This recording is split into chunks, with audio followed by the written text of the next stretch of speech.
Ampifaliana lehibe indray no androsoana totokatrano-tsika ny amin'ny teny ity tonga amin'ny fampianarana lalana faefatra itsika indray ny amin'izao anio izao. Manome voninahitra manokana ny Dadamala Yayava ho fanomboana ny teny, miarahaba ny Dadamala Yayava zany, ary miarahaba manokana koa ny Joshua, ary manono ny hatsarany Joshua amintsika rehetra izay efa manaraka ato tokatrano, dia mirahaso antsika samy hotahiny Joshua dia mampanomboany ny teny sy ny fampianarana izany.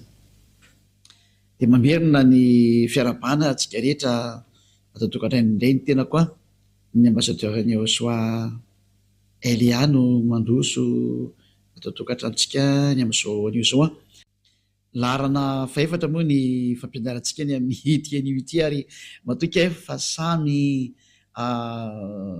mihaino sy manaraka ny fampianarana atolontsika ny amin'ny zao anio izao ny amin'ny izay lohateny izay hoe mpamina ny Israeliana ihany no azo ianona teny sy arahina. Hoy ny Andriamanitra Abrahama, ny ankoatran'izay dia tsisy izy intsony zany, satria efa mazava be ny lalàna. Ka etsika zany raha nijery ilay fampianarana faharoa sy ny fahatelo tsika dia neta mihitsy ny hoe samy nanao zavatra tsy mety daholo ny olombelona, namoron'Andriamanitra tsy izy daholo ry zareo, nanonon'Andriamanitra tsy izy, ary nivokatra an'izay dia samy lasa mpanota daholo. Kanefa miantso ny anaran'ny Andriamanitra, miantso hoe Andriamanitra Abrahama ny Andriamanitra, nefa hitantsika tsara fa raha tena Andriamanitra Abrahama zany miaraka aminao dia tsy manota mihitsy ny ianao, ary izay mihitsy ny fahamarinana zay, satria izay miaraka amin'ny Andriamanitra Abrahama io dia tena tsy manota mihitsy ny ary efa noporofontsika teto moa zany araka ny ino moa, araka ny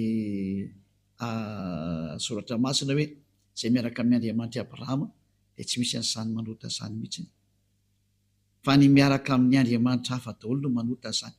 Mazava zany fa izay Andriamanitra niarahanao hatramin'izay dia Andriamanitra tsisy izy daholo satria nampanota anao, tonga anao lasa nitsangatsanga, nangalatra, lasa mpamono olona, lasa mpisoloky, lasa mpiteny ratsy, mpiteny vetaveta, mpanenjika vehivavy sy mpanenjika lehilahy, mpimamolava, lasa mangalatra. Zany ny hafaran'ilay Andriamanitra narano, tsy Andriamanitra Abrahama zany, satria ny Andriamanitra Abrahama dia Yahava no anarany, ary vokatra an'izany tsy fiarahana ato amin'ny Andriamanitra marina zany dia ianao fa lasa mpanota araka ny zava-marina, dia tsy hitanao koa nefa ny ataonao moa zany miala amin'izay, satria zahatra efa iainanao ilay izy zahatra efa arahanao ilay izy ka ahoana moa zany fomba androsiranao an'izany sary zany. Dia eo indray tsika zao nahita mihitsy ny hoe ho an'izay rehetra nanonon'Andriamanitra hafa ankoatra ny Yahava dia diso tahola, satria izay ny Andriamanitra Abrahama efa nitonony tany amin'ny taona moins 2000, ka tsy ny bokinareo na ny Baiboly ny ampelantananareo izay nanovanaova an'io anarana io no ilazanareo fa marina ny anareo, satria ny profeta dia mpanota daholo nareo, ary ho an'izay mpanota dia tsy nahita ary tsy mahafantatra an'io Andriamanitra io, satria Andriamanitra tsy mihaino mpanota io Andriamanitra Abrahama io. Izay natonga azy niady tamin'ny Israeliana ka nisaraka taminy ray izay aloha, ka nanamorona boky koa azy ianao ka niantso hoe Andriamanitra Abrahama le anao, dia tsy mety ary lasa mpanota koa ianao, satria efa nambaran'ny Abrahama sy Mose tany amin'ny taona moins 2000 fa naran'izany Andriamanitra Abrahama zany tany amin'ny taona moins 2000 tany ho any sy ny tany amin'ny taona moins 1500 tany ho any dia Yahava no anaraka. Raha novainao zay dia zay sady efa profa mpanota ianao, ka tsy ny boky izay nisoratanao taty amin'ny taona plus 600 taty na sahala amin'izany no lazainao fa marina ihany koa. Io zany dia efa naporofona ilay izy hoe mba samy mijery mitodika amin'ny marina amin'izay, famonjena angety jereo ny ady efa miseho ao amin'ny Russia sy Ukraine io fa miratsy dia miratsy ange, efa risika na bomba nucléaire an'io, miprofa tonga ny farany, ary tsy mety miravina tsony ny olana fa dia efa olana efa mandeha efa miraraka maneran-tany moa ilay olana, ko inona tsony moa zany no azo atao amin'io, hoe raha fotsy be verilona miandray izay ketolana, tsy misy nina azo atao, tsy misy fanantenana azo atao raisina tsony fa dia efa hoe miandry ny fiafaran'ity tantara ity sisy tsika, izay mihitsy ny zava-marina izay. Ka mbola hijery ny toy ny teny antsika noho ny amin'izany rehetrarehetra zany dia mbola jerevantsika foana hoe inandray zany ny tohiny zany dia zao indray ny toy zany hoe fa diso zany io anarana io a, diso hatrany amin'ny bokinao a, atria nyporofona le anarana fa diso, nyporofona ny bokina rehetrarehetra fa diso daholo. Ka rehefa diso moa zany dia inona ntsony moa zany no antenay, fa dia tena lasa nakany amin'ny lalan-diso daholo zany ny olombelona. Tsy olo tsy ilay Andriamanitra Abrahama no tompo inao, fa zavatra hafa mihitsy. Dia ijerinay tsika ny mikasika ny amin'ilay hoe iza ny mpamina ny tompony hoarahana amin'izao andro farana izao. Dia aleo tsika hijery ny lalàna indray. Fa ny didy folo sy ny lalàna Mose nefany a dia efa nampianariko antsika fa natokana manokana ho an'ny zareo zanak'Israely. Ka raha voalalàna mivoaka avy ao anatin'ny tenin'ny Mose zany a dia natokana ho an'ny zanak'Israely zany teny zany, tsy natokana ho an'ny efa firenena mihitsy fa natokana ho an'ny zanak'Israely. Daholo avy antsika aloha ny teny a, satria maky didy indray tsika mantsy. Fa ny didy folo sy lalàna Mose a, raha vao misy teny mivoaka avy ao amin'ny tenin'ny Mose zany dia natokana ho an'ny zanak'Israely io. Daholo jevantsika aloha ny teny Deutéronome 18:15 mikasika ny amin'ny mpaminany, satria hoe mpaminany no ho resantsika hoe mpaminany iza no arahana. Dia daholo afaka antsika indray ny Deutéronome 18:15 ary ny 18 a dia ny 19. Deutéronome 18 a dia manomboka amin'ny 15 a dia ny 18 dia ny 19. Mpaminany avy eo aminao dia avy amin'ny rahalahinao tahaka ahy no atsangany avahandriamanitra ao a ho anao. Izy no henonareo. Eo zany ny tenin'Andriamanitra hoe mpaminany iza no henona ary mpaminany avy aiza, dia mpaminany avy eo aminao, zany hoe avy eo amin'ny Israelina dikan'izany, dia avy amin'ny rahalahinao, zany hoe rahalahy Israelianina ny Mose zany le izy, zany hoe Israelianina zany ty rahalahy ty, satria zareo no nomena an'ilay lalàna. Araka ny efa nampianariko antsika hoe natokana ho an'zareo Israelianina anie hoe io lalàna sy didy folo hoe ka ito zao tenin'ny dada Iavà, ilay didy sy lalàna nomena azy a dia natokana ho an'ny zanak'Israely. Amafitsika eo amin'ny 9:20. Zao no voalaza: mpaminany no atsangako azy avy amin'ny rahalahiny tahaka anao, ka ataoko ambavany ny teniko. Zany hoe tena misy teny mapetraka ambavan'ireny mpaminany ireny zany a, dia ho lazainy aminy izay rehetra andidiko azy, dia lazainy ty mpaminany ty amin'ny Israelianina izay rehetra didiny ahy Iavà. Ka izay rehetra tsy mihaino ny teniko, izay ho lazainy amin'ny anarako, dia izany no hitsara azy. Na iza n'iza zany tsy mihaino ny tenin'izany mpaminany zany, satria dada Iavà no miteny aminazy a, dia Andriamanitra mihitsy no hitsara azy. Zava-doza zany no tsaren'Andriamanitra vela teny Andriamanitra Abrahama zany. Aza mety bingo amin'izany fa zavatra danger be ho anao mihitsy izany. Dia iza ary ty resahana ty hoe mpaminany no atsangako azy avy amin'ny rahalahiny tahaka anao.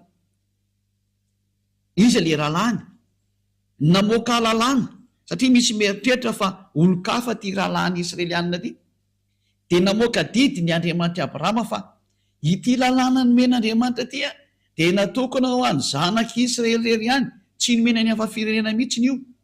Ka noho izany zany a, ilay rahalahy resahana eto zany a dia ho an'zareo Israelianina ihany, rahalahandry Mose io zany, zany hoe avy ohatrany hoe mpirahalahy zany e, izy mirahalahy avy zany dikan'izay, zany hoe avy amin'ny Israelianina dikan'izany zany resaka lazaina izany. Zany hoe le mpaminany zany dia tsy maintsy Israelianina.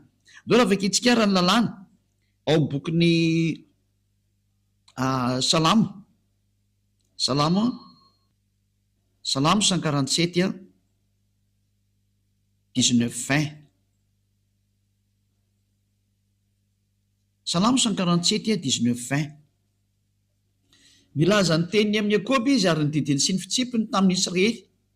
Mazava be, ilay olona nomena ilay didy folo sy lalàna Mose ty zany a dia natokana ho an'i Jakôba, ho an'ny Israelianina. Ka Jakôba moa tsy iza fa Israely ihany. Ary natokana ho an'zareo Israelianina ihany zany io teny io. Ka raha ny teny zany bokon'ny Deutéronome hoe mpaminany avy ao aminao dia avy amin'ny rahalahinao tahaka anahy, dia avy amin'ny Israelianina ny dikan'izay, satria natokana ho an'ny Israelianina io teny io fa tsy ho an'ny efa firenena mihitsy.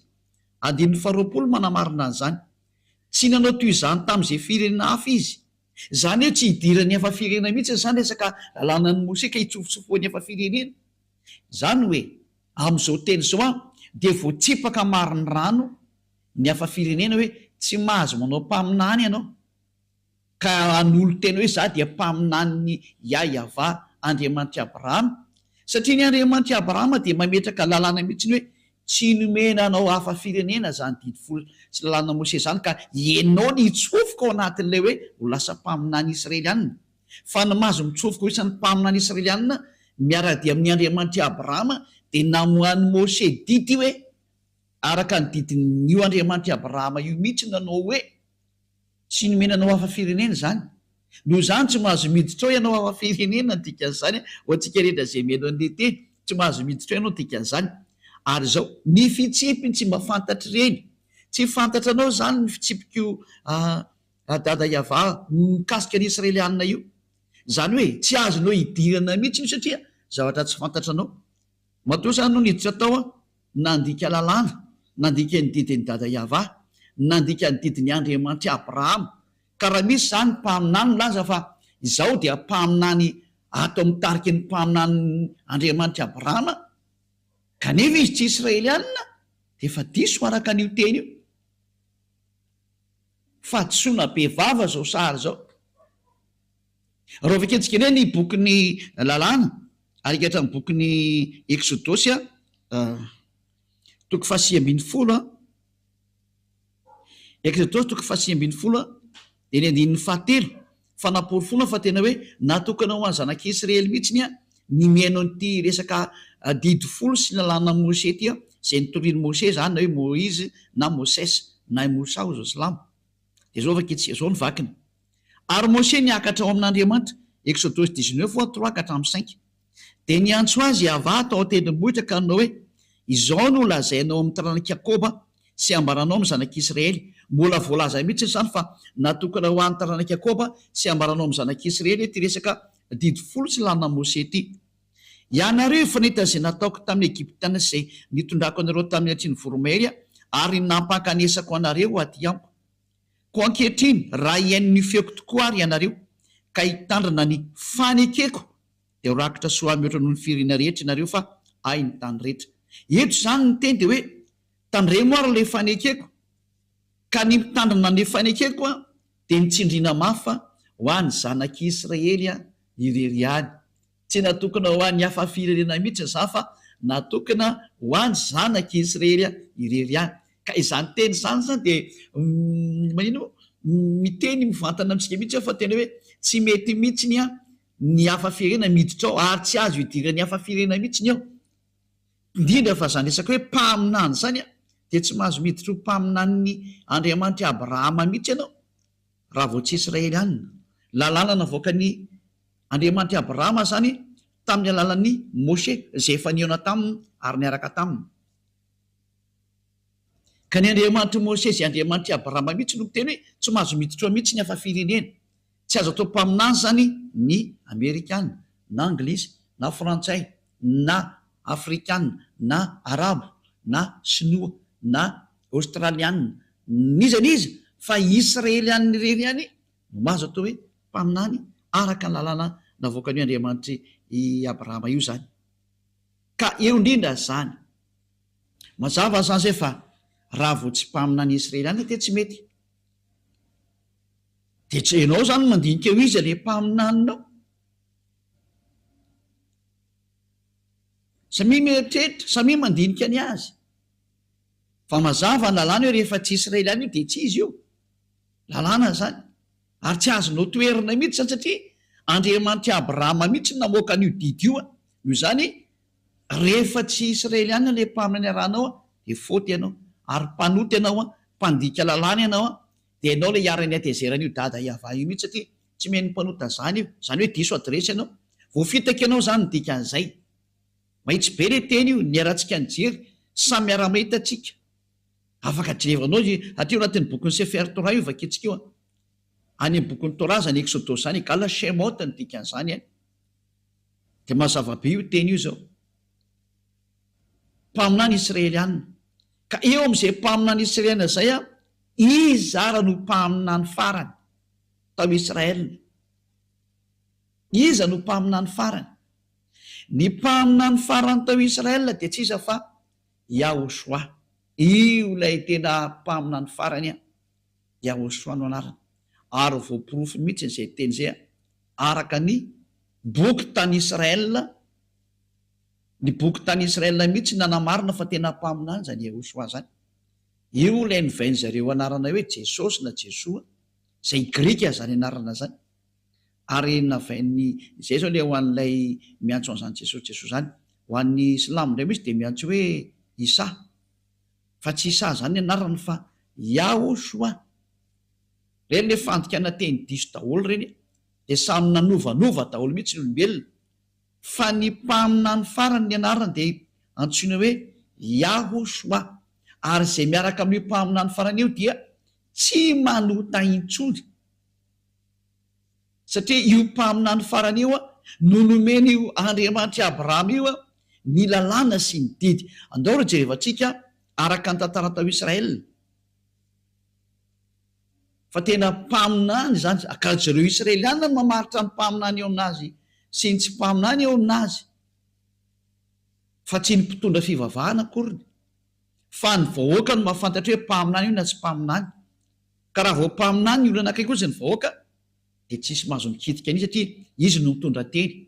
Ka mazava ho azy moa ny zavatra nataon'izany Yahosoa zany tao Israel, tena fanehoana ny hery sy ny fahefana, dia izy ny mpaminany farany araka ny voalaza ny boky tany Israel indray jerevantsika.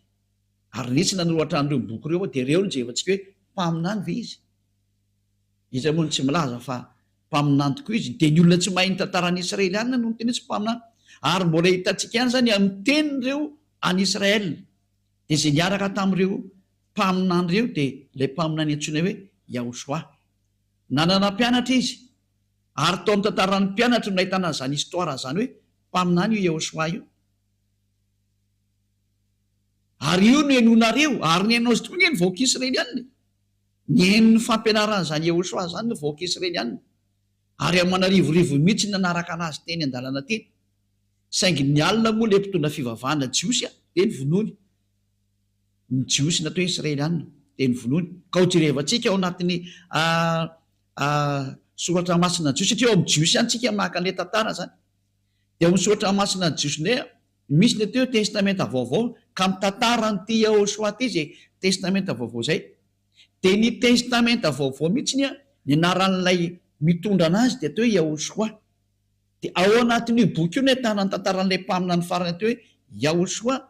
Dia ho jerevantsika izay tantara izay fa voalaza atao anatin'io boky io mihitsy fa tena mpaminany hoe ny vahoaka Israeliana. Ny vahoaka Israeliana mihitsy no miteny fa mpaminany izy, ary be dia be mihitsy ny anaraka anazy, satria tao no nositrany, mahiratra ny jamo, misy maty natsangany, ny kilemaina natsangany, ny marena nataony eno, ny mona nataony teny, be dia be ny marary nositrany, ny misy devolona voaka ny daoly ary lasa sitrana daoly. Dia izany tantara zany voarakitra ohatran'ny boky ny jiosy izay mirakitra ny tantaran'ny mpaminany. Ndao afaka itsika mikasika amin'izay hoe mpaminany marina ve ity atao Yahosoa ity araka ny boky ny jiosy ihany. Ndao jerevantsika izay sary zay. Oharantsika kely ny teny araka ny somary mirejery toko izay ndininy aloha. Ho jerevantsika ao amin'ny iza moa zany, Matthieu 21:11. Matthieu 21:11 dia ny 46. Jerevantsika vetivetika izy ao tsika eto tokantrano. Matthieu 21:11 to zany bokyny jiosy, bokyny jiosy to ndraisantsika to zany. Alovaka itsika amin'noko amin'ny diny 10 dia ny faraky ambin'ny 10. Ary no tafiditra tany Jerosalema izy. Matthieu 21:10 dia ny 11. Dia niorakoraka ny tanàna rehetra ka nanao hoe iza moa izao. Ary ny vahoaka nilaza hoe izao no Yahosoa mpaminany izay avy any Nazareta any Galilia. Zay mazava zany fa tena ity Yahosoa ity ozy ny vahoaka dia mpaminany, ary vahoaka Israeliana io niorakoraka be io. Voaporofo zany eto fa tena mpaminany Yahosoa. Izany hoe ny mpaminany Israelianina farany enoana ary tokony ho arahana zany mazava ho azy dia ty Yahosoa ty satria io ny farany io. Zay ny voalaza ny soratra masina Jiosy.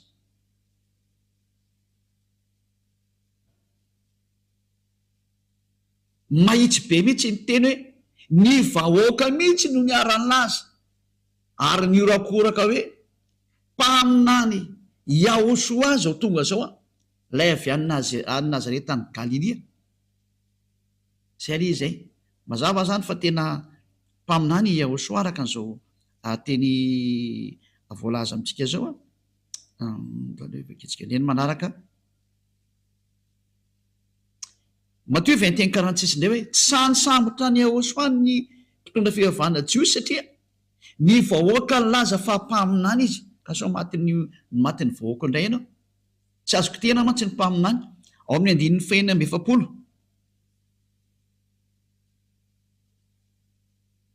Matthieu 21:46 dia nitambotra hisambotra ny Yahosoa izy saingy natahotra ny vahoaka satria nataony vahoaka ho mpaminany Yahosoa mihitsy nyzany le mpaminany. Zay ny zava-marina zany zao tena mpaminany mihitsy ny Yahosoa. Ny vahoaka mihitsy no laza fa mpaminany izy. Izany hoe ny mpaminany Israelianina farany zany dia izao Yahosoa zao. None mafitsika zay teny zay any amin'ny boky manaraka indray any amin'ny bokin'ny Jaona 6:14 Jaona 6:14 Jaona 4 Jaona 6:14 zany reto daholo zany nena nilaza ny tantarany mombany amin'izany Yahosoa zany. Ary hoy ireny olona ireny rehefa nahita ny famantarana izay nataony Yahosoa, ity tokoa ny ilay mpaminany izay ho tonga amin'izao tontolo izao. Zay zany hoe nahita azy zany ny olona dia nafantatra amin'izay mihitsy hoe ity ilay mpaminany. Rehefa ren'ny olona ny zavatra nataony Yahosoa dia niarany teny ny olona rehetra hoe tena mpaminany ty Yahosoa ty. Ty tokoa ilay mpaminany izay ho tonga amin'izao tontolo izao. Konfirmeny mihitsy ny tantara zany, tantaran'ny Jiosy ao amin'ny bokin'ny Jiosy. Ty bokin'ny Jiosy daholo ty tenentsika etony dia milaza mihitsy ny tantara tao amin'ny Yahosoa fa ny vahoaka mihitsy no milaza fa tena mpaminany zany Yahosoa zany. Zay ny zava-misy zany.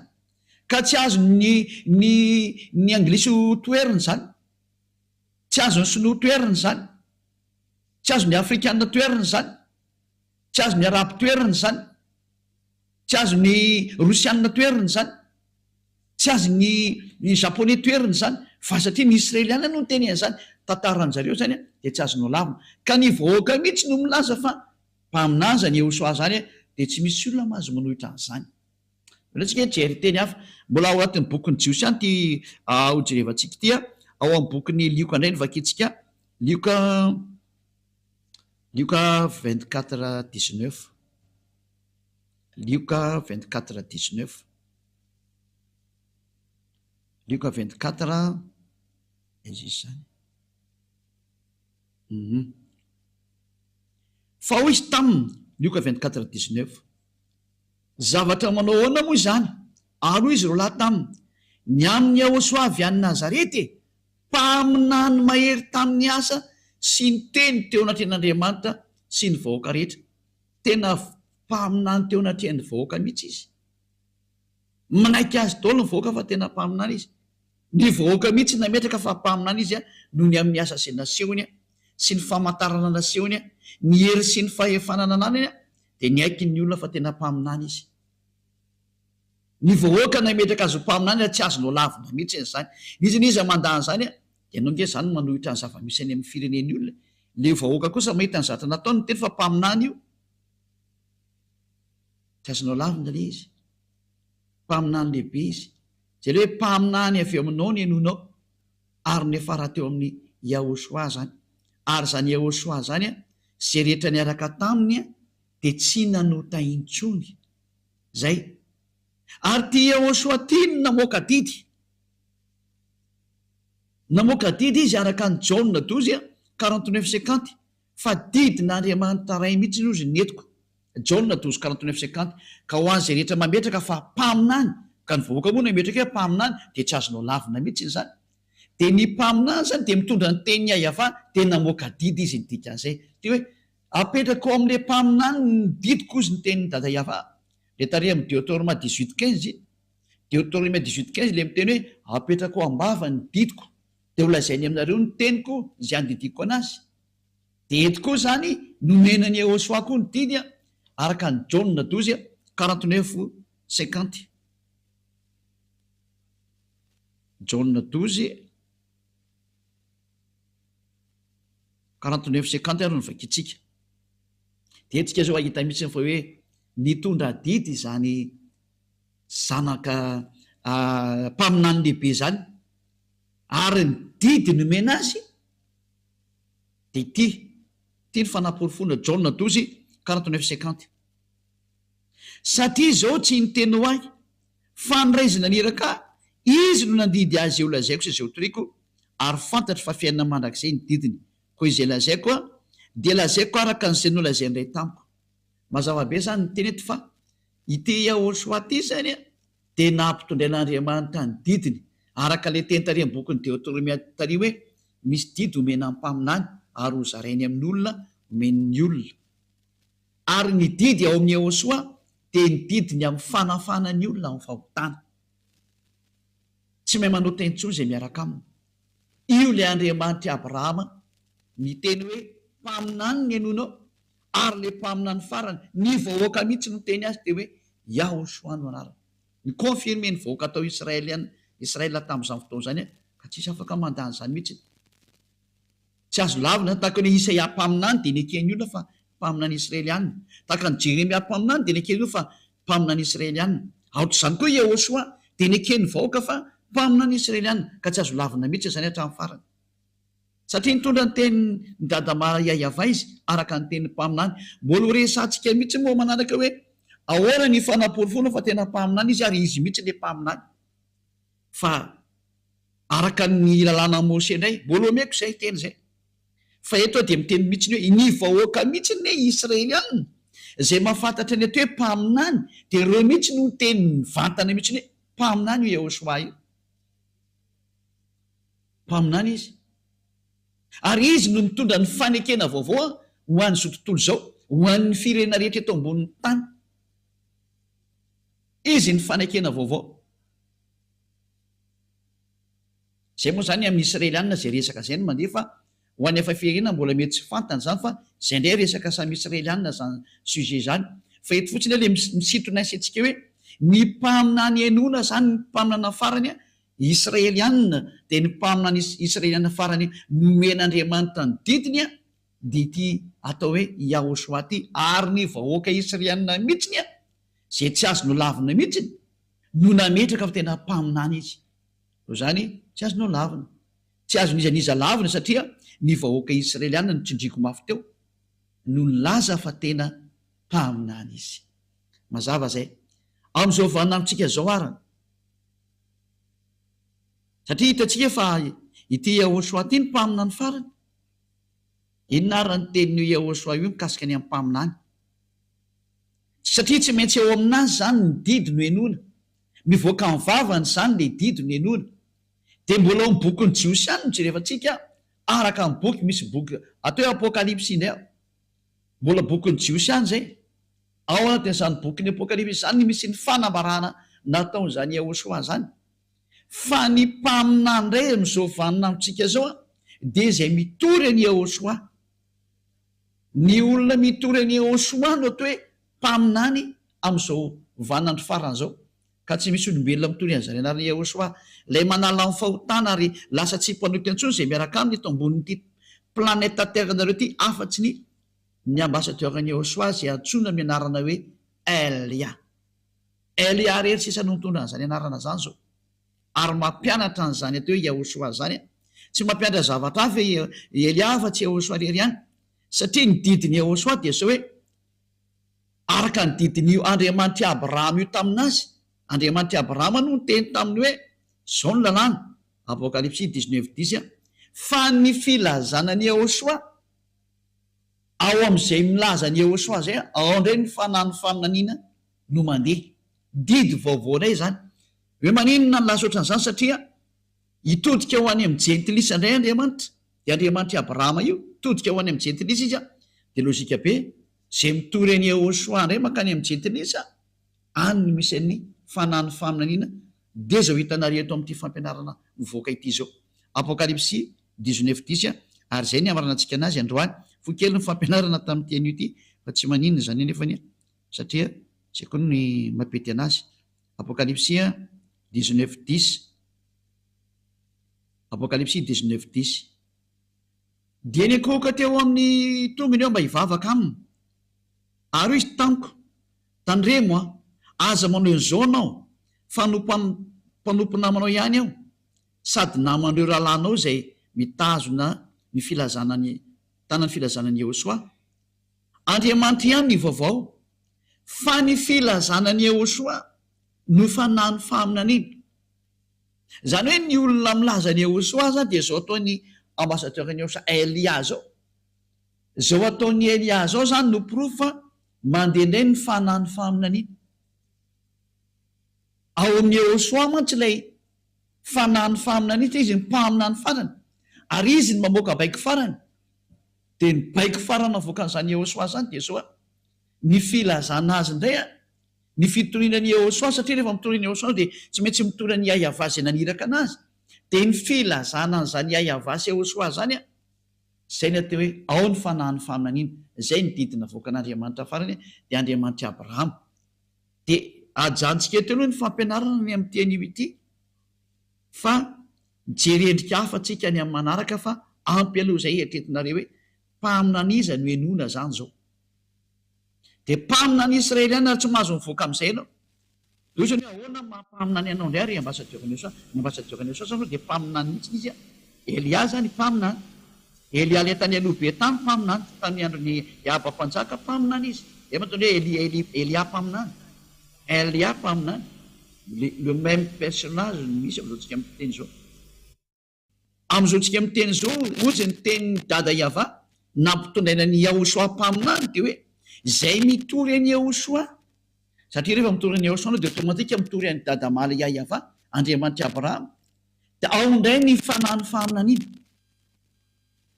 ao ny fanahiny faminaniana zay no mahatonga hoe zay olona miaraka amin'ny Jehosoa eo eto ambony ty tany ity reo ihany tsisa no afaka amin'ny fahotana zay ny atao hoe zavatra sarobidy indrindra nomeny dada Yava tany alalany ilay mpaminany farany horesantsika amin'izay ny tontolo ny mpaminany farany io Jehosoa ary manaraka an'izay koa mikasika ny hoe Elia moa zany efa mazava aminareo io satria ny mampaminany ny Elia de nohony amin'ny Jehosoa nefa nyzany Jehosoa zany le nyteny hoe aza manota intsony tahaka ny ataony dada Yava hoe za tsy tia mpanota ity mpaminany farany Jehosoa ty koa miteny hoe aza manota intsony de tahaka ny Elia koa miteny hoe aza manota intsony ary zay miaraka amin'ny Elia hatrany de tsy mahay manota intsony satria izay le fahefana ao amin'ny Jehosoa malala ho azy ny voninahitra manakseho nazy mianaka de dada Yava satria moa tena kaiky ty mpaminany rany hiraka ho resantsika ny momba anazy fa tena mpaminany mihitsiny izy de amafitsika zay teny zay hoe ity mpaminany ity de tena tsy maintsy arahana ny teniny izy no teny hoe aza manota intsony Jauna 9:9 hoe aza manota intsony izy Jauna 8:11 zany ny zahatra faratampony teny dada maly Yava zany zany ny tsara indrindra zany bokin'ny Israeliana ihany ty Jauna 9:9 andiny 11 ary izy tsy misy tompoko de hoe Jehosoa zaho koa tsy manameloka anao mandehana ary am'izao sisa izao aza manota intsony zany ny déclaration zany Jehosoa lay tena mpaminany lehibe sady mpaminany farany tao Israela fa zao ndimbiasan'ny Elia zao tsy misy afa-tsy Elia rery no mandimbiasa satria ato amin'ny Elia koa nitoriana zany hoe tsy mahay manota intsony satria mitory an'ilay Jehosoa lay tena marina lay mpaminany farany Israeliana de ho mihitsy atsika nijery hoe tena mpaminany vizy efa voalazatsika teo inona koa nipetrany ororesantsika adolo zany fa ampy alohany amin'ny androany de mbola jevatsika koa ny Jauna 5:14 Jauna 5:5 andin'ny fahaefatra ambin'ny folo indray mbola niresaka tamin'ity lehilahy ty indray izy de hoy izy taminy hoe tandremo aza manao teny tsoniko ianao Jaona 5:14 rehefa afaka zany moa hoe tena mpaminan'Andriamanitra azy tsy ty fahotana de Andriamanitra Abrahama Elohei-ny Israely zany dikan'izany Andriamanitra zany Elohei-ny Abrahama zany rehefa afaka zany de hitany ahoso atao kianjany tempolo raha lehilahy ka hoy izy taminy indro efa sitrany ianao aza manao taintsony fandrao anjoanao zay ratsy noho teo ity mpaminany Israeliana farany ty zany tena mitovy toetra mihitsy ny am'ilay naniraka azy Yahva Andriamanitra Abrahama mitovy toetra amin'ny Andriamanitra Abrahama mihitsy satria manizingizina mihitsy izy hoe aza manao taintsony de mifanaraka amin'ny teny dada Yahva hoe Isaia 59 1-2 mifanaraka tsara mihitsy ny teniny izy ireo Isaia 59 1-2 ino nky teny ty indro ny tanany Yahva tsy foy fa mavonjy ary ny sofiny tsy lalidalovana fa mari fa ny helokareo nefitra mampisaraka anareo n'Andriamanitra reo ary ny fahotanareo no mampiafina nytaviny aminareo ka dia tsy mihaino izy tena alan'Andriamanitra mihitsy ny hita hoe olona mpanota zany mifanohitra amin'ny dada Yahva mihitsy zany ny Andriamanitra Abrahama tsy tia mpanota de tonga tokoa ilay mpaminany farany de tena nizigizana mihitsy ny hoe aza manao taintsony fa tsy tian'io Andriamanitra ray Yahva io mihitsy ny Andriamanitra Abrahama zany olona manota zany no nandringanany rehetrarehetra hatramin'izay noho zany miteny amintsika rehetra hoe tsy misy herina fahefana afaka miady amin'izany hatsarana zany tonga aminareo le teny le mpaminany farany andao hitodika any amin'ny amin'izay tsy izy akory ny teniny fa teny le naniraka anazy ihany le Andriamanitra Abrahama lay Andriamanitra Abrahama ihany no maniraka ny mpaminany farany io ary natonga anazy ny teny mihitsy ny hoe tsy manao tentsony zay miaraka amiko satria zay ny tena tiany dada Yahva tongavan'io lay Andriamanitra Abrahama satria mankala mpanota io Andriamanitra Abrahama io ary ny mpaminanina senyninoana de mpaminany Israeliany irery ihany tsy mahazo maka-paminany afaka ohatran'izay no fa raha vo niovy mpaminany Israelianio de efa tsy izy ianao zay ny dika zay efa diso daholo zay nataonao ary rehefa miaraka ny zavatra diso moa anao de mazava azy fa diso ianao hatramin'ny farany tsy miaraka amin'ny Andriamanitra Abrahama io zany ianao zany hoe tena diso adresy tanteraka ka izany moa ny antony any amonjenantsika etra zay mandray aminy zao tsika miteny zao hoe andao hiverina amin'ny Andriamanitra Abrahama am'izay sokatra anao ngeny tanana zao te hamonjy anao izy satria raha vo mpanota anao izy Andriamanitra Abrahama io za tsy miheno mpanota ary zay nijerevantsika inona daholo ary ny teny le mpaminany farany ohatra mahazo manambady be dehibe ve ny lehilahy impaminany farany io teny hoe tsy mahazo manambady be dehibe ny lehilahy interdit zany ato amin'ity famarinana fototra ty ny Andriamanitra Abrahama tsy tia zany lehilahy manambady be dehibe zany tsy tia mampirafy tsy ekely zany nambarany mpaminany farany daholo zany zay natonga nanteny hoe mpaminany Israeliana ary ny vahoaka no nametraka ny ty Ahosoaty io mpaminany fa ny jiosy no nankala anazy de namono anazy vonoany zareo daholo moa zay mpaminany rehetrarehetra ny teny izy vonoany ireo mpitondra fihevana jiosy ireo ratsy saina be le mpitondra fihevana jiosy zay le izy fa de mirary soatsika etra samy hotahiny ao soa ary rehefa resy lahatra ianao de manatona ny Elia fa Elia teny amonjy ianao Elia tena navitra anao Elia tena zay rehetra fomba fana manavitra anao de ho atao daholo satria manavitra zao satria ho avy ny fandringanana ty taninareo ty zareo tsara ny histoira mahazo an'io Rosia sy Ukraine moa tsy ny mahazo any Rosia moa fa mahazo ny Ukraine fa tsy misy miady amin'ny Rosia zany Eliany nampianatra an'izany ary hitantsika eo ny tohiny ary rehefa hitanao fa aza ratsy rehefa te hitaloza de mety iva amin'ny Rosia io hitantsika eo ny tohiny eny fa mantanomeko anareo zay tsy misy miady amin'ny Rosia zany le hitambatra daholo azo tontolo zao tsisy maresy an'io zany reo natao hoe firenena mody maty fa teny ny mpaminany Elia zany fanamafisana zay efa voalaza tany aloha tany ary tsindrina mafy mihitsy ny hoe tsisy miova ny tenin'ny dada malalanay Yahva manaraka ny teniny daholo zao tontolo zao adalan'ny Ukrainiana zay te hiady fotsiny amin'ny Rosia io fa ratsy zao tao io mbola resantsika eto daholo zany raha misy ny fotoana ny oriana fa zao anao mbola fampianarana mitondra anao miditra hoe andao any amin'ny Andriamanitra Abrahama Yahva ary manarano le mpaminany faran'izay ny rany Yahosoa no anarana. Inona daholo ara ny qualité na ny zavatsoa ao amin'ity Yahosoa tya, zay no jerevantsika ny amin'ny fampianarantsika manaraka fa tena tsara izy. Na dia anao maheno hoe tsy manota intsony zay miaraka aminy, tsy zatra mahafinaritra ve zany amina? Inona ny teny io Andriamanitra io raha tsy i Andriamanitra Abrahama io no teny tsy tia mpanota izy, jereo nanaovan'ny Israely ihany tena nipoteny, ary teo amin'izay no nanaratra daholo ny olona namoron'Andriamanitra, namorona boky dia nanonon'Andriamanitra hafa, nanao boky hafa daholo, zavatra hafa daholo no soratan'ny olona. Indrisy mampareo zany sary zany. Tonga Elia merina zao tontolo zao, iverina amin'io Yahava io, dia teny ianao reny zany merina zao tontolo zao, dao anampy anahy, ampio fotsiny rehefa fantatra fa marina ny teny, dao tsika hiaraka, manory ianao ny dikan'izay. Raha tianao zany ho afaka ny fahotana zany hoe, ary tena mba tianao zany Andriamanitra Abrahama zany, aza manakana ny tenanao andeha ao anatin'ny marina. Aleo ny tenanao andeha ao anatin'ny marina amin'izay, ampio ny lalana ny marina. Fa sambatra zany aty hoe afaka ny fahotana zany, zany ny zavatra mahafinaritra sy mahasambatra be zany hoe afaka ny fahotana. Zany ve tsy mba irinao? Zavatra tokony irina ane zany. Ka tsy mahafaly anao ve mahita ny olona miverina amin'ny Andriamanitra marina? Fa voafitaka daholo izy zao tontolo zao potika mihitsy zao tontolo zao, tena nipotehiny devoly zao tontolo zao. Fotoana ny fiverenana zao andeontsika iverinao amin'ny marina. Voapirofo ny Andriamanitra Abrahama iza izy voapirofo ny toetrana fa tsy te fahotana izy zay nanapotehany Israely ihany, ary mpaminany rehetra dia niteny daholo hoe tsy te fahotana izy. Indrindra mpaminany farany nambara araka lalàna Mose. Mose zay miaraka amin'ny Andriamanitra Abrahama ihany Yahava no anarany.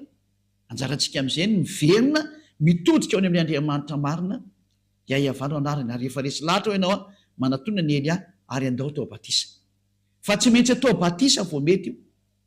Batisa amin'ny fiarahanao amin'ny Andriamanitra Abrahama ary amin'ny fiarahanao amin'ilay mpamina ny farany Yahosoa zay ny rahany. Ro resantsika daholo zany. Fa efa mazava ny teny fa ny fototra goavana dia ny fiarahanao amin'izany hoe Andriamanitra Abrahama, miala amin'ny fahotana ary tsy manota intsony, miaraka amin'ny lay mpamina ny farany rahany nampinondray ny teny sy ny didiny ary ny lalàny, hoe aza manota intsony fa tsy mety. Ary ty mpamina ny farany ty mihitsy no teny hoe io Andriamanitra Yahava io dia parfait izy io. Io zany tsy maintsy parfait zay teraka aminy. Ka ao amin'ny ty Yahosoa ty rehefa tonga ao amin'ny mpamina ny farany io ny olona, vao tena lasa parfait mihitsy. Zay ianao heva kitsika tokoa zay teny zay hoe tena lasa parfait ve ny olona ao aminazy, teny izay mihitsy izy araka ny boky Matthieu 5:48. Matthieu 5:48 dia vaky mbola bokyny Israelianina ty tao amin'izany bokyny le mpamina ny farany, bokyny mpamina ny farany zany ty resantsika ty Matthieu 5:48. Koa amin'izany aoka ho tanteraka ianareo toy ny fahatanteran'ny rainareo zay any amin'ny lanitry ny lantana any an-danitra zany. Zany hoe didina voaka an'ity mpamina ny farany ty hoe Yahosoa ty koa izy hoe tsy maintsy tanteraka vao mety. Tsy mbola nisy olona nasany teny an'izany na mpamina ny teny an'izany fa tsy izy rery. Ary tena marina fa zay miaraka aminy tena tanteraka, tahaka ny Elia miaraka aminy tanteraka zay. Tanteraka zany Elia zany, tsy mety manao ratsy zany, ary tsy may manao ratsy zany. Dia tsy zarery fa reo zanak'Andriamanitra na zanaky ny avo indrindra, zanaky ny Andriamanitra Abrahama, zay miaraka amin'ny Andriamanitra Abrahama rehetra sy miaraka amin'ity Yahosoa mpamina ny farany ty, dia tena lasa tsy manota intsony, tena tsy manota intsony mihitsy. Ao ny parfait. Zany ka tena Andriamanitra zany, le Andriamanitra i Abrahama, zay le nitadiavy le tena olona tonga lafatra, tanteraka tsy manota intsony. Rehefa tena tafaraka amin'io Andriamanitra i Abrahama araka zao nampianariko zao anao, dia miaraka amin'ilay mpamina ny farany zay niteneniny Yahosoa, dia tena tsy manota intsony ianao fa marina zany teny zany. Tsy tia mpanota io Andriamanitra Abrahama io, tsy tia fahotana izy. Zay ny famaranako ny teny koa, dia mirary soa antsika rehetra ho tonga soa ty amin'ny Yahosoa, dia ho tonga soa ty amin'ny dada mala Yahava Andriamanitra Abrahama. Ndao hiverina daholo, ndao hitodika any amin'ilay mpamina ny farany. zay nampitondraina teny Yahosoa no anarany. Ary izy no milaza io Yahosoa iny no teny farany mpamina ny Seana fa teny izy hoe zay mitory any Yahosoa rery ihany, zay ihany manana ny fanahy faminaniana, ka tsy misy nitory sy nampianatra an'izany Yahosoa sy ny momba azy zany teto afa-tsy Elia rery ihany. Zay no mampamina ny farany any Elia, ary tsy misy tsony kaorianany Elia. Mirary soanao tonga amin'ny fitiavana an'ilay Andriamanitra Abrahama ty avy any amin'ny daholo ny fototra an'io. Andriamanitra Abrahama daholo ny fototra an'izao famarinana zao, ary tao amin'ny bokin'ny Israeliana daholo nakatsika an'izao a. Tsy misy bokin'ny malagasy ty na bokin'ny anglisy na bokin'ny amerikana fa bokin'ny Israeliana zay nandehanana zany teny zany a, zay no nahitantsika zao famarinana rehetrarehetra zao. Ka iantsoana antsika hoe andao hitodika daholo am'izay a ho any amin'ny Andriamanitra Abrahama, ary anaraka an'ilay mpaminany faly satria ao no lakileny men'Andriamanitra Abrahama am'izay hoe ao am'izay nareo mandeha satria izy ny mpaminany farany, tsy misy tsony taorianany, mpaminany Israeliana.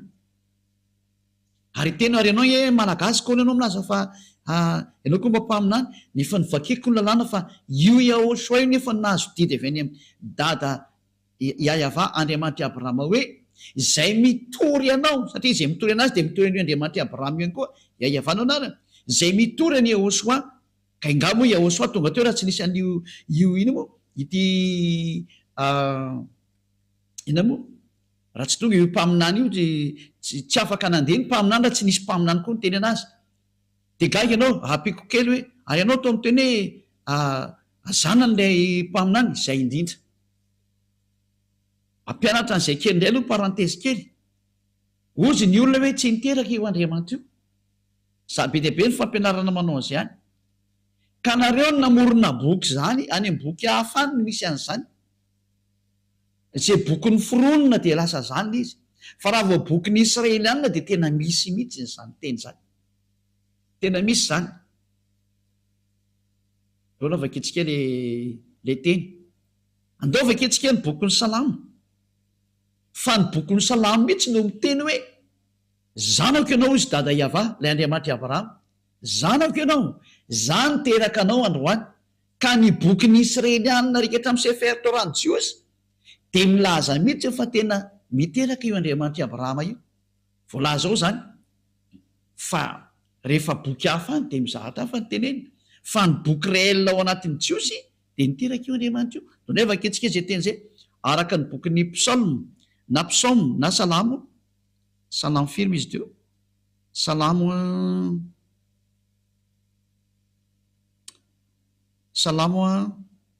2:7. Salamo 2:7. Salamo 2:7. Ilaza zava-boatendry aho. Yahava nilaza tamiko hoe zanako ianao, izaho niteraka anao androany. Ka tena miteraka mihitsy io Yahava io araka ny soratra io ao anatin'ny bokin'ny Jiosy zany. Ka raha ianao raha mamaly tsisy an'izany, ka izay ilay hoe ianao no te hipetraka any amin'ny izay nisy ianao any, fa raha mipetraka aty amin'ny Sefer Torany Jiosy ianao dia voalaza mazava ao zany raha tsy azo milavina fa ny bokin'ny Jiosy ao amin'ny Sefer Torany Jiosy dia milaza mihitsy fa niteraka io Andriamanitra io. Fizinay tsy miteraka ohatran'ny vehivavy miteraka. Zay moa koa madiso ny olona indray zay. Fa niteraka araka ny teny. Raha niteraka zany izy an'ity Yahosoa ty dia naterany tamin'ny teny. Ka raha Yahosoa ny resana zany dia io mihitsy ilay naterany io. Ary izay no mahatonga antsika hijery an'izay hoe tena zanany mihitsy io. Donay antsika hijery boky Salamo 2:20, Salamo 82:6. Donay antsika hijery boky anankiray mbola amin'ny bokin'ny Salamo ihany. Salamo 82:6. Hoy izao, Andriamanitra ianareo ary zanaky ny avy indrindra ianareo rehetra. Miteraka zany Andriamanitra ny dikan'izany.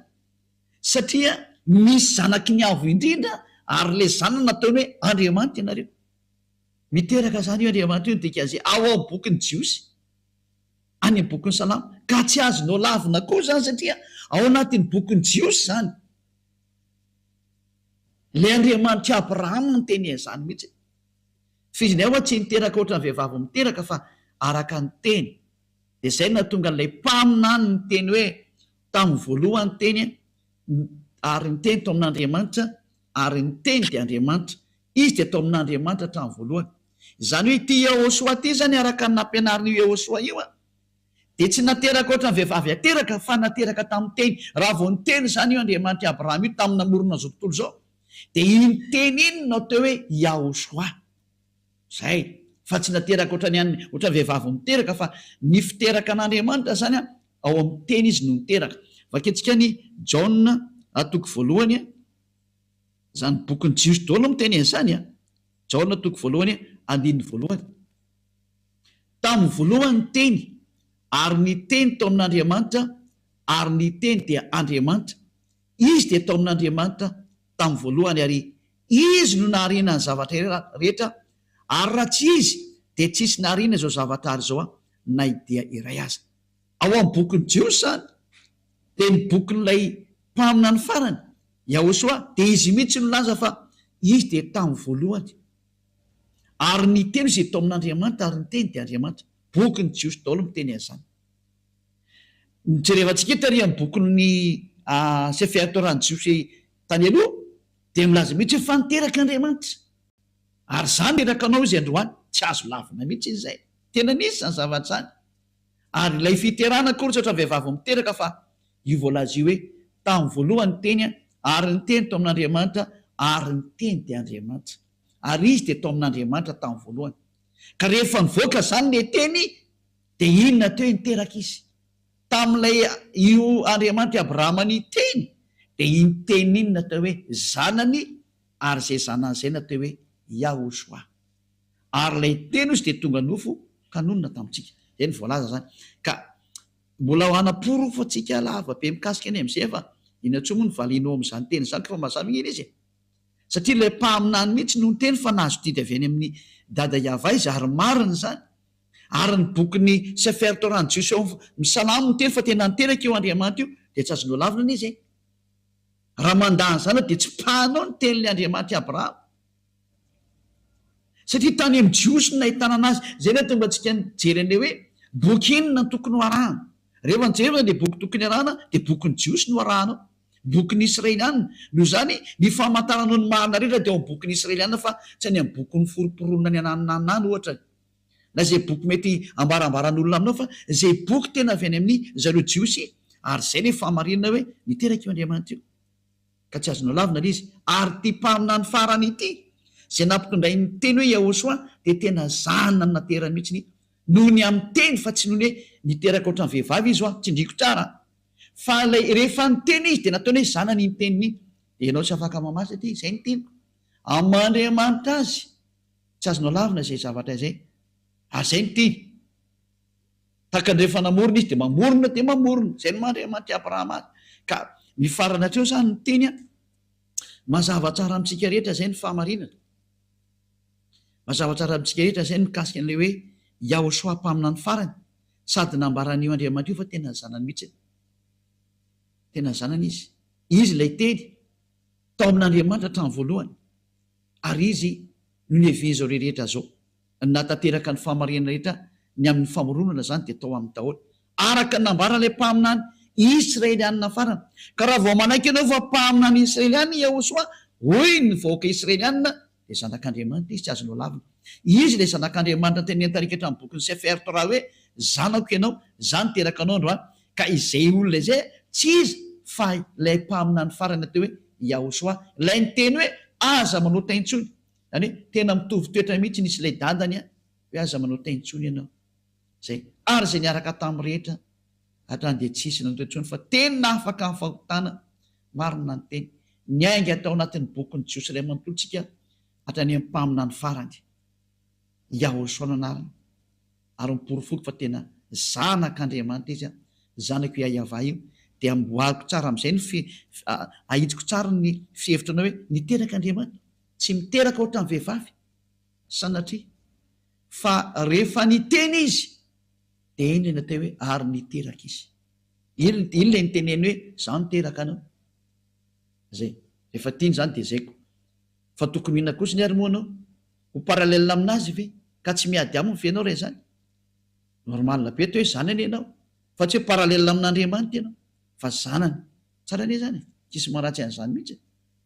ka de nefa izy miporofoka araka ny soatra masina ny jiosy ary zay ninao an'zanitra de afaka mifahotana zay de zay ny antony averiko tsara tsy dikondre mandeha hoe natonga atsika hoe boky inona ny tokony ho arahana raha ijerin'ny marina anao mikasika amin'io andriamanitra abrahama io ary tena ho tafaraka aminy de nomeko hoe arao ny bokyny jiosy sefer torany jiosy tao amin'ny sefer torany jiosy nisy teny hoe de nanteraka eo andriamanitra io ka raha boky hafa anao raha anao de tsisy an'zany fa ny contrairan'zany misy any ko micontrariziko fa raha tena bokyny jiosy ny tsirefanao de niteraka izy meko anao teo ny teny mikasika ny am'zay de zay ny fiarahantsika ndreha tamin'izao izy io mirary so atsika rehetra samitainao soa ary rehefa resy latinao de manatona ny eliandro anao batisa fa fotoanany batisa zao afaka miantso anao amin'ny telefona tsova za tompoko tena natao batisa na anglisy ianao na amerikana na sinoa na japonais na inony ianao na iny ianao afaka miantso ny elia daholo nareo hoe zay tompoko de tena resy lata mangataka se mba atao batisa mba tonga avaty anao raha afaka makatimo anao any am 2026 vo misy batisa ty fa ny any ami'y hafa firina afaka makany elia da tsika ny atao am'zay fa zay hoe fa mandeha io arakaraka rehefa misy de fa mandeha zay fa mandeha elia rehefa misy miantso de mandeha ka tena mitady an'andriamanitra marina ao ary maniro any amin'ny fiainana mandrakzay fa ho iteo foany zany de mirazo tsika samitenao soa de ao atsika ariva afaka sotra petsaka dada malala iaiavany am'zany tenrehetra zany fa tena fitiavany zany ary tena famonjena elia nampianatra ny olona ny amin'ny iverenana aminao ary tena nasiako teo maso izy rehetra ny famariana fa tena marina ianao tsy misy andriamanitra afa-tsy ianao le andriamanitry abrahama iaiavanao anaranao tsy tia fahotany ianao halanao zany ary zany teny zany nampitondrainao le mpamina no farany iahosoanao anarany hoe aza manotaintsola ry aoko ho tanteraka ianareo zany ny teny le mpamina ny farany sotra dadamala iavao taio araha zao teny rehetra izao mba hitondra soa am'izay tramiaina hitondra famonjena sy fanavotana am'izay mandreha hitany zay rehetra miaina anao avoty zay rehetra mbola tsy mahafantatra ny marina vonjeo zao tontolo zao vonjeo ny afafirina rehetra akoatran'ny malagasy avoty zay rehetra maniry ny hoafitra afao zay teo afaka rehetrarehetra dada maria avao tonga ny andro famonjena ho an'izao tontolo zao asehoy ny sandrinao mahery aoka tena andeha ny hery sy ny fahefanao ho voninahitry naranao masina dada maria ava voninahitrinao manakasay apeo elia amin'ny asa nampanaovinao azy asehoy ny voninahitranao amin'ny anaranao dada maria ava no andefasana n'izany teny zany de ho any aminao zany teny zany de amin'ny alalany ahosoa sotra dada maria ava alleloia amen de zay ny fiarahantsika ndray tamin'ny teny io tia nametraka ny veloma mandram-peona ho amin'ny manaraka andrea veloma tomoko